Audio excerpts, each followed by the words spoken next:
Assalamualaikum warahmatullahi wabarakatuh. A'udzu billahi minasyaitonir rajim. Bismillahirrahmanirrahim. Alhamdulillahi rabbil alamin wa bihi nasta'inu ala umuri dunya waddin. Asyhadu an la ilaha illallah wahdahu la syarikalah wa asyhadu anna Muhammadan abduhu wa rasuluh. Allahumma sholli wa sallim wa barik ala Muhammadin wa ala alihi wa sahbihi ajma'in. Rabbi israh li sadri wa yassir li amri wa hlul 'uqdatam min lisani yafqahu qawli, amma ba'du.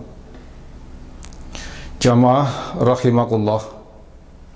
Pertama dan utama, marilah kita senantiasa manjatkan puji dan syukur kehadirat Allah Subhanahu wa taala, khususnya pada siang hari ini Allah masih memberikan ridhonya kita bisa bertemu, kita bisa menyampaikan sekelumit kesiapan kita dalam menjalankan ibadah puasa. Jamaah rahimakumullah, waktu begitu cepat bergulir, kita tidak terasa bahwa sudah sekitar 10 hari kita menjalankan puasa, sehingga marilah kita bersama-sama untuk muhasabah, kita untuk menghitung, mencari, kita untuk mengevaluasi diri kita seberapa pelaksanaan ibadah puasa di awal ini. Bagaimanapun juga kita untuk mengevaluasi adalah sangat perlu, sehingga puasa-puasa yang akan datang, yang hari-hari berikutnya ini akan bisa lebih baik lagi kualitasnya, ketakwaan kita kepada Allah. Sebab salah satu tujuannya kita berpuasa oleh Allah dan diperintahkan adalah kita untuk meningkatkan takwa kita kepada Allah Subhanahu wa taala. Bukan hanya sekedar kita untuk menahan lapar dan dahaga saja. Ada sebuah ungkapan, tapi ini bukan hadis, ya, tapi hanya baik kata-kata motivasi untuk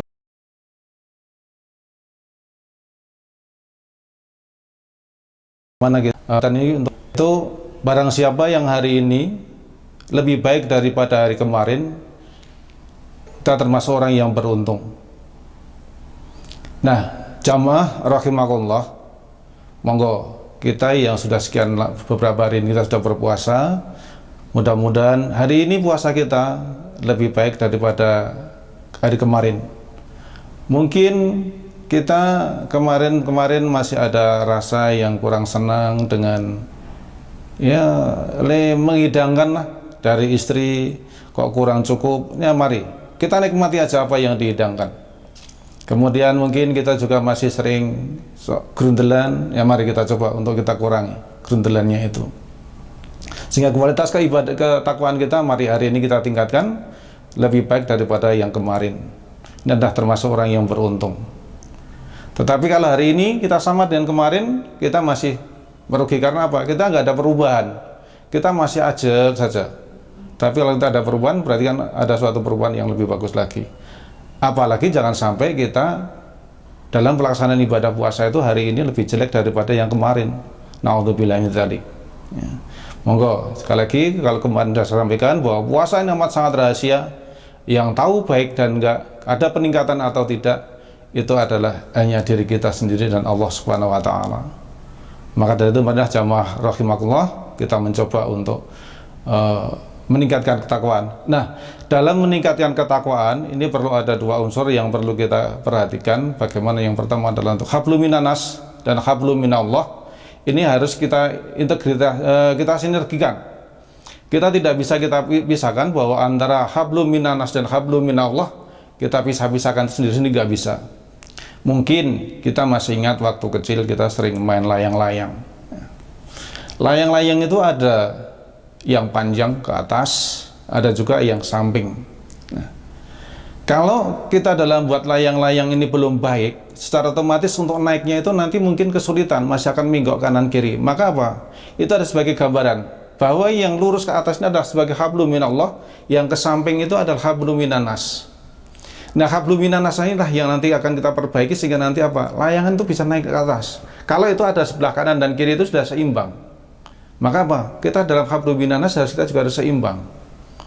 Maka salah satunya adalah mari apa-apa yang kira-kira nanti bisa membatalkan puasa, mari kita berusaha semaksimal mungkin untuk kita hindari.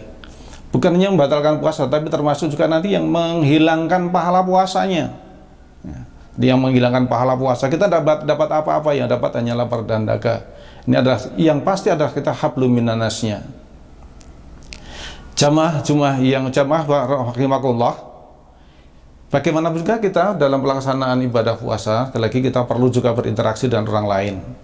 Tetapi mari kita diingatkan oleh Rasulullah, man kana yu'minuna billahi wal yaumil akhir falyakun khairan aw liyasmut. Barang siapa yang beriman kepada Allah dan hari akhir, maka berkatalah yang baik. Kalau tidak bisa berkata yang baik, diam. Ya. Bagaimanapun juga kita berinteraksi dengan orang lain, kadang-kadang kita kadang-kadang kebablasan. Ya. Kita bahasa awalnya itu indah, nikmat, tetapi setelah beberapa langkah, kemudian kadang-kadang kita bisa pergi ke arah yang lain. Mungkin yang lebih tepat lagi adalah mungkin kita bisa apa? Menjadi ghibah. Nah, oleh sebab itu mari kita bersama-sama untuk mencoba untuk meneruskan dengan sebaik-baiknya. Nah, untuk mencoba untuk memperbaiki, yang pasti bahwa kita itu dalam diri kita itu ada hawa nafsu. Nah, hawa nafsu inilah yang perlu kita kendalikan dengan sebaik-baiknya, kita jaga dengan sebaik-baiknya. Jangan sampai nanti kita dalam melaksanakan ibadah puasa segala sesuatunya hanya karena nafsu belaka, pengen dialam, kepingin dikatakan ya yang alim. Tapi mari kita sekali lagi kita jaga dengan sebaik-baiknya. Bagaimanapun juga dalam pelaksanaan ibadah, sekali lagi ini ada sifatnya apa? Sangat rahasia. Oleh sebab itu ketakwaan kita, keimanan kita, seorang mukmin itu kalau akan diangkat sebagai orang yang paling sempurna keimanannya, atau seorang mukmin yang imannya kuat adalah mereka yang punya akhlak yang baik. Nah, dari akhlak yang baik inilah sehingga kita bisa menjadikan sesuatu yang lebih bagus lagi. Nah, salah satunya akhlak yang baik adalah dari ucapan kita. Ucapan kita jaga dengan sebaik-baiknya. Monggo, kalau ada temannya ngejak bicara yang nggak baik, ya kita hindari aja atau katakan maaf.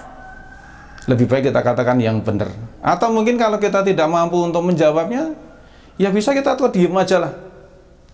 Insya Allah kalau kita diam, nanti yang ngajak bicara itu nanti insya Allah sudah akan paham sendiri. Mudah-mudahan peka. Yang kita ajak bicara, yang ngajak bicara kita itu peka. Kalau dia itu sudah peka, ya, insya Allah nanti dia akan diam. Bahkan mungkin akan tanya, kenapa diam saja? Jawab saja, maaf saya sedang puasa.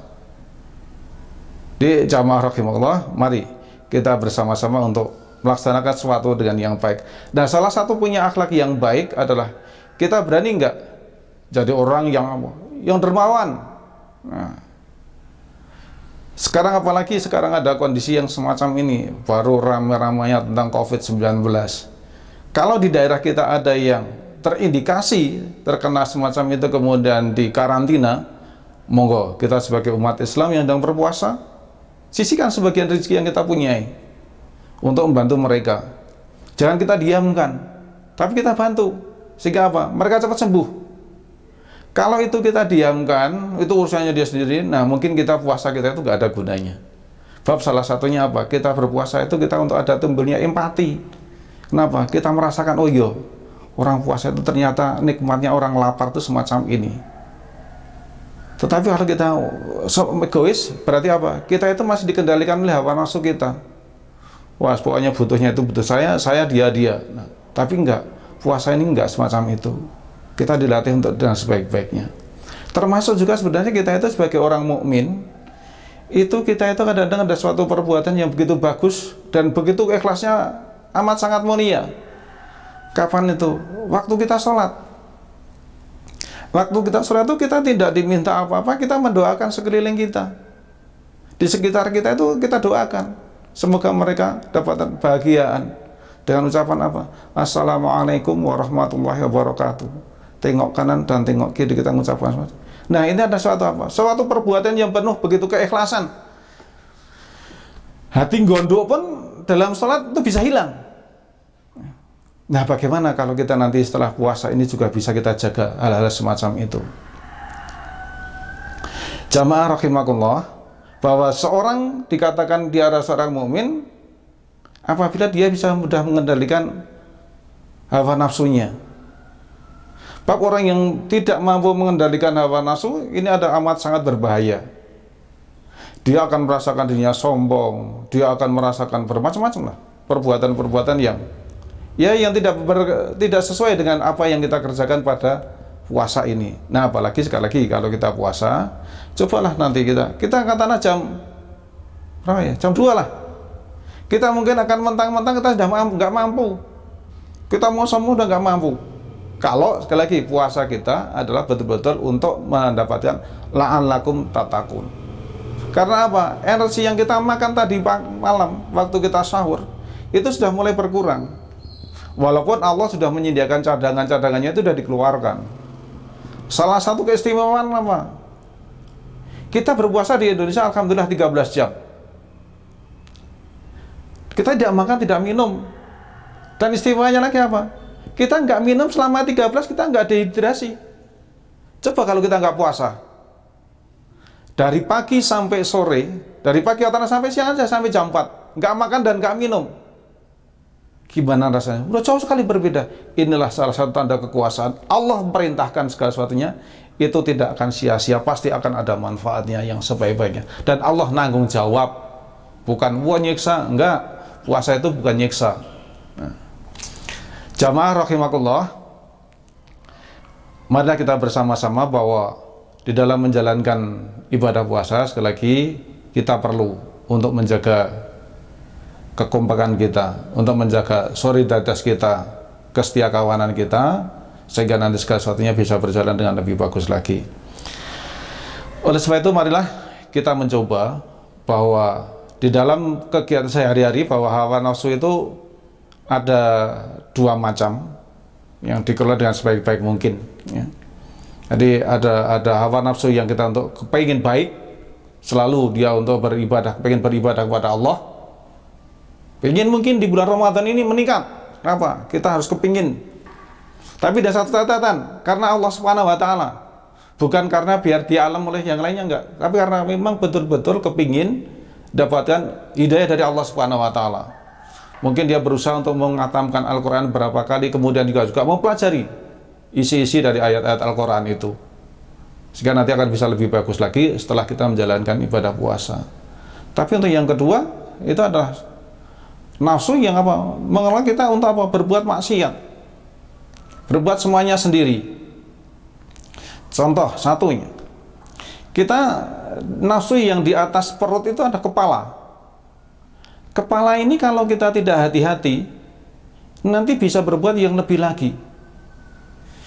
Kita jengkel, tetapi kalau akal kita berpikir untuk kenapa saya mesti jengkel, kenapa saya mesti harus berbuat semacam ini, kita kendalikan lagi, maka nanti insya Allah kemarahan itu tidak akan jadi. Tetapi sebaliknya, kalau kita merasakan bahwa diri kita itu sebagai orang yang punya jabatan, entah itu apapun juga ya, entah itu jadi kepala keluarga, kemudian kita mentang-mentang, wah, kan saya sebagai kepala keluarga, kamu harus tunduk, kamu harus patuh, kamu harus gini, kamu harus gini, kamu harus manut.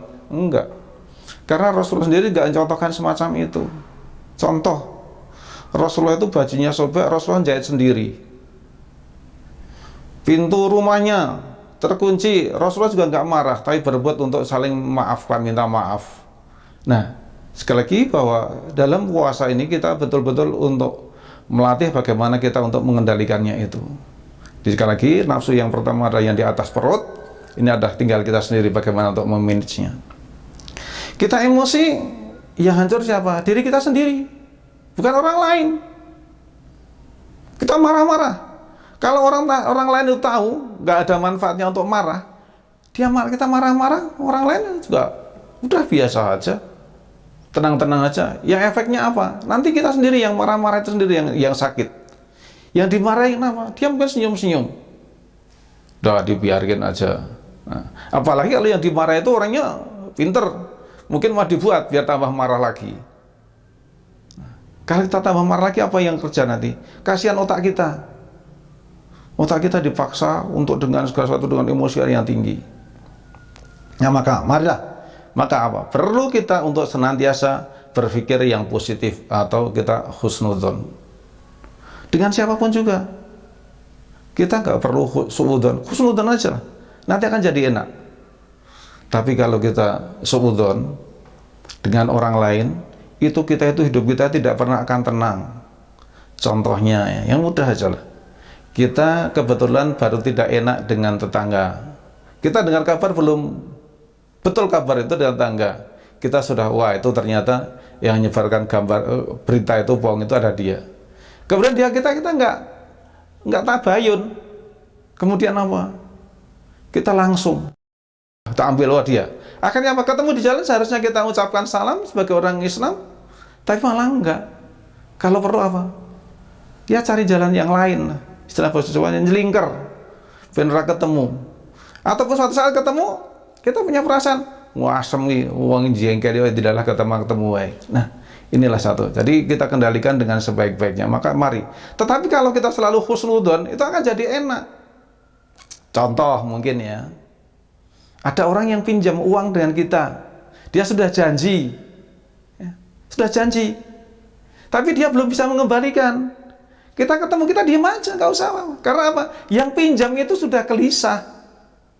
Jadi sekarang yang pinjam itu sudah gelisah ketemu dengan kita. Ya kita, wah mudah-mudahan dia baik, mudah-mudahan segera mendapatkan rezeki bisa mengembalikan. Tidak usah nanti di jalan terus kemudian kita marah-marah, sudah janji gini. Udah ingat ya, bahwa yang paling kaya itu adalah Allah. Rezeki kita itu adalah titipan dari Allah.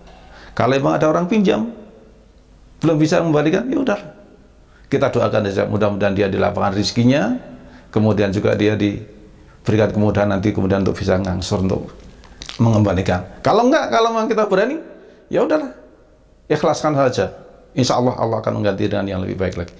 Jadi manfaat dari husnudzon itu cukup besar untuk pengaruh kepribadian kita. Kemudian yang lebih lagi adalah nafsu yang ada di perut. Nah, jamaah rahimakumullah, nafsu yang ada di perut inilah kadang-kadang yang menyebabkan kita itu sumber penyakit. Apapun juga kita makan, tapi makhluk Allah yang lain makanya tidak mau sembarang seperti manusia. Contoh ya, ulat itu yang dimakan hanya daun. Di situ ada batangnya, kalau misalnya sudah keras dia nggak akan mau makan. Batangnya pun dia nggak makan. Yang dimakan hanya daunnya saja. Kambing, itu ya udah itu. Rumput udah. Nggak yang lainnya, nggak mau diberikan yang lainnya, nggak mau. Kata mau diberikan ayam, dia kambing nggak mau makan.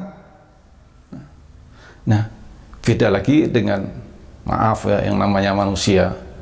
Itu yang namanya unsur perut itu amat sangat menentukan. Kita kadang-kadang kalah keimanan kita karena perut.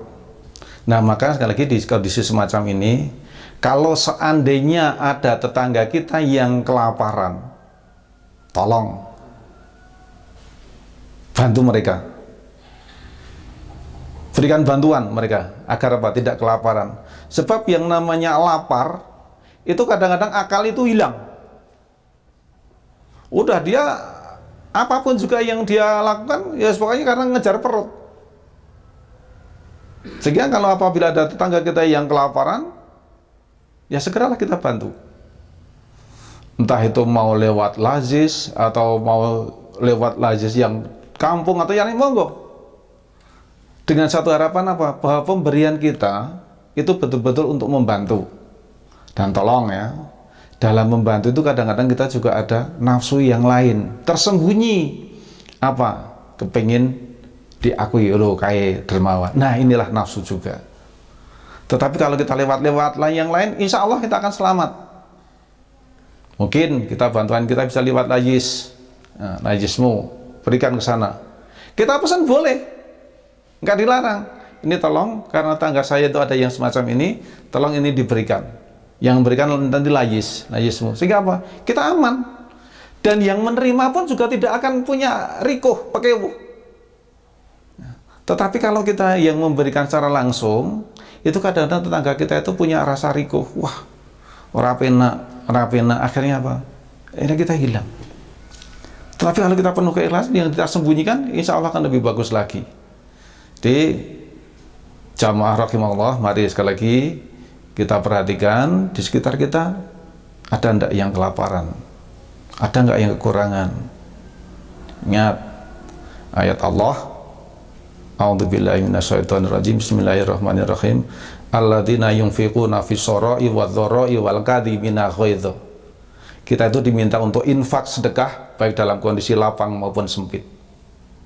Nah, apalagi di bulan Ramadan ini, pahalanya berapa kali? Tidak hanya 700 kali, enggak, tapi itu terserah Allah mau memberikannya berapa. Nah, jadi perut, kadang-kadang perut apa? Menyebabkan juga kita bermacam-macam. Penyakit itu juga sumbernya juga dari perut. Mungkin kita suka makan makanan yang kadang-kadang ya lemaknya cukup banyak. Kita makan, kemudian kita nggak pernah olahraga, akhirnya apa? Jadi macam-macam. Kolesterol tinggi. Nah, akhirnya nanti penyakit yang datang yang lainnya. Nah, kita mensyukuri, alhamdulillah kita sehat. Beberapa waktu yang lalu saya pernah mengantarkan saudara periksa dokter jantung. Itu ada 2 macam. Nah, itu bukan karena makannya berlebihan, enggak, tetapi karena sering menghirup asap. Karena sering masak ke sana kemari, nah kemudian dia kadang-kadang lupa. Nah, akhirnya apa? Dokter memvonis bahwa fungsi otot sudah berkurang. Kemudian katup jantungnya juga sudah berkurang, kurang bagus. Kalau mau sembuh, itu biaya pengobatannya kemarin saya juga terbelalak. Berapa itu? Kurang lebih sekitar 1 triliun. Nah, maka marilah kita masih punya segaran kebaikan ini, mari kita sama-sama kita syukuri, kita manfaatkan untuk apa? Untuk zikrullah, zikir kepada Allah, ingat kepada Allah, untuk mendekatkan diri kepada Allah. Kemudian karena perut juga kadang-kadang kita lupa bahwa makanan yang kita punya, yang ada itu belum tentu milik kita. Kita ketemu ada tangga punya buah, entah itu jambu, entah apa.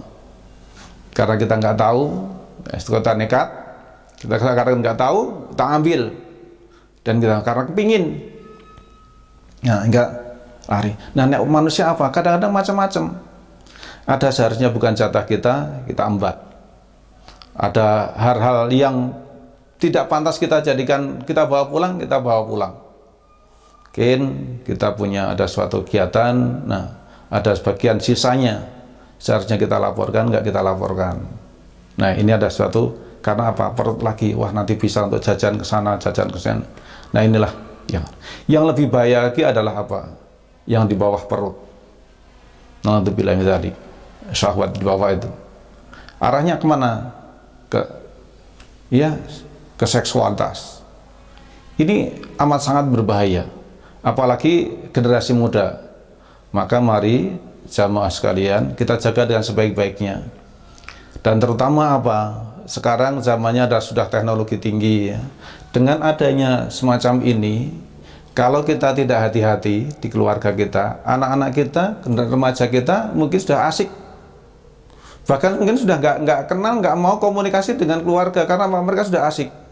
Maka dalam kesempatan ini saya minta kepada jamaah sekalian, orang tua, kalau bisa tolong anak-anak itu bermain HP itu di meja makan, jangan di kamar. Kalau mau di kamar boleh silakan, tetapi itu tidak boleh dikunci. Kalau anak mengatakan bahwa itu privasi pribadi, bukan. Orang tua punya hak tahu privasi anak. Jadi apalagi kalau nanti apa? Di password. Di password harus buka. Kalau enggak boleh, udah HP-nya disita. Lebih baik apa? Kita mungkin anak itu marah, sebentar nggak jadi masalah, tapi kemudian nanti kita jelaskan apa maksudnya. Nah, kalau sampai nanti terjadi, sekarang sudah banyak sekali kejadian-kejadian yang tidak enak didengar dan keluarga juga susah. Ada beberapa remaja putri yang sudah tidak perempuan lagi. Itu ketika itu mungkin dia berbuatnya nggak jadi masalah, tetapi setelah itu selesai, dia akan beribu-ribu kali berpikir jauh sekali, bebannya cukup banyak. Kenapa kemudian dia kok tenang-tenang saja? Kemungkinan satu, akidahnya sudah hilang. Tapi kalau dia masih punya iman, insya Allah enggak. Dia akan berusaha semaksimal bagaimana susahnya. Nah ini apa sekali lagi? Kita jaga dengan sebaik-baiknya. Kita rangkul anak-anak dengan sebaik-baiknya. Kemudian juga mari kita bersama-sama untuk kita bina dengan sebaik-baiknya. Jangan sampai nanti dari keluarga kita ada yang sampai mengikuti hawa nafsu yang di bawah perut ini. Itu kelihatannya nikmat tetapi mudaratnya jauh lebih berat daripada yang lainnya. Oleh sebab itu sekali lagi mari kita bersama-sama untuk mencoba untuk dari ketiga hawa nafsu tadi kita kelola dengan sebaik-baiknya. Mana yang baik, mana yang tidak baik. Nah itulah yang nanti yang bisa kita lakukan dengan sebaik-baiknya. Akal kita gunakan dengan sebaik-baiknya untuk kemajuan. Berpikir bagaimana kita untuk mensejahterakan masyarakat, bagaimana kita untuk berpikir untuk mensejahterakan jamaah kita. Kemudian perut juga sama kita latih. Oh ternyata begini toh nikmatnya orang berpuasa itu semacam ini. Akhirnya timbullah rasa dermawan. Kita jadi orang yang apa? Sosial. Tidak usah diminta bantuan. Beberapa waktu yang lalu saya lihat di TV itu begitu bagusnya. Saya nggak nyadar bahwa dalam diri kita itu ada suatu pelajaran yang begitu indah.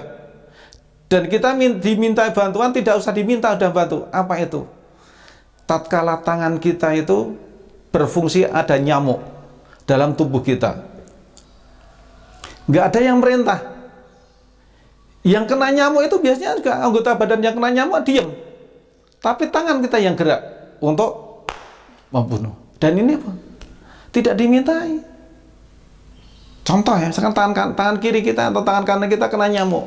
Secara otomatis tangan kiri kita itu akan memberikan bantuan pada tangan kanan. Nah, apa? Dengan penuh apa? Keikhlasan. Tidak diminta dia. Maka berarti seperti di dalam bulan Ramadan ini kita mencoba timbulkan rasa sosial kita yang cukup bagus, yang cukup tinggi, yang cukup baik. Sehingga apa? Nanti kita insya Allah betul-betul kita puasanya akan dapatkan la'allakum tattaqun dan ghufira lahu ma taqaddama min dhanbi. Tetapi kalau puasa kita hanya sekedar kita hanya puasa aja, ya udah kita tidak akan dapat apa-apa. Jamaah rahimakumullah, mari sekali lagi kita siapkan yang berikutnya, puasa yang berikutnya, hari-hari yang berikutnya dengan yang lebih baik daripada hari ini, sehingga nanti kita bisa betul-betul menjadi umat pilihan, menjadi contoh yang bagus. Dan kita dermawan kita jangan hanya di bulan Ramadan ini, tetapi nanti setelah Ramadan tetap kita lanjutkan. Jamaah kita juga sama, masih kita lanjutkan. Bukan hanya pada di bulan Ramadan ini saja, tapi nanti setelah Ramadan tetap kita lanjutkan. Kita sering baca Al-Quran juga, mari kita giatkan untuk hari-hari yang berikutnya. Kemudian kegiatan-kegiatan yang lain yang sifatnya positif, mari kita lanjutkan. Nah itu salah satunya apa nanti? Adalah buah-buah puasa kita. Jamaah yang dimuliakan oleh Allah, sekali lagi, mari ketiga hawa nafsu tadi kita kelola dengan sebaik-baiknya. Otak kita selalu berpikir positif, perut kita juga selalu kita kendalikan bagaimana agar kita makannya adalah bisa dengan yang baik. Contoh lah, kita itu asar itu pergi ke warung atau mungkin di orang jualan makanan di pinggir jalan, pengennya kita belinya banyak sekali, wadah macam-macam. Tetapi satu, kalau sudah mendengarkan adzan maghrib, paling-paling kita mau tahu susur, ada tempe goreng, ada bakwan, paling-paling nanti satu aja sudah cukup. Nah maka dari itu marilah, kalau kita mau belanja makanan, kita siangnya disuruh berpuasa monggo, malamnya ojo ngembat, ojo balas dendam ya. Kita gunakan untuk yang lebih baik lagi. Untuk apa? Ya berikan pada yang lain. Oh ternyata mungkin sekarang ada model takjilnya sekarang dibagikan dari rumah ke rumah. Bagus, mari kita sama-sama. Ada, kita berikan. Kemudian yang bawa perut juga sama. Kalau memang belum siap untuk nikah, berpuasa. Tidak usah mencoba-mencoba. bahwa coba-coba itu yang hal semacam itu efeknya juga, kalau yang negatif efeknya juga jelek sekali. Termasuk, maaf ya, mungkin ada yang sudah mencoba dengan narkoba. Mari kita hindari, kita lihat ada enggak. Kalau dari keluarga kita ada yang suka mulai diam sendiri di kamar, suka marah, coba kita tanyakan, kita dekati dan sebaik-baiknya, sehingga nanti bisa terhindar dari hal semacam itu. Jamaah rahimakumullah, demikian yang bisa saya sampaikan. Kalau itu betul dari datanya dari Allah, kalau itu salah ada datanya dari saya sendiri. Cukup sekian, billahi taufik wal hidayah. Assalamualaikum warahmatullahi wabarakatuh.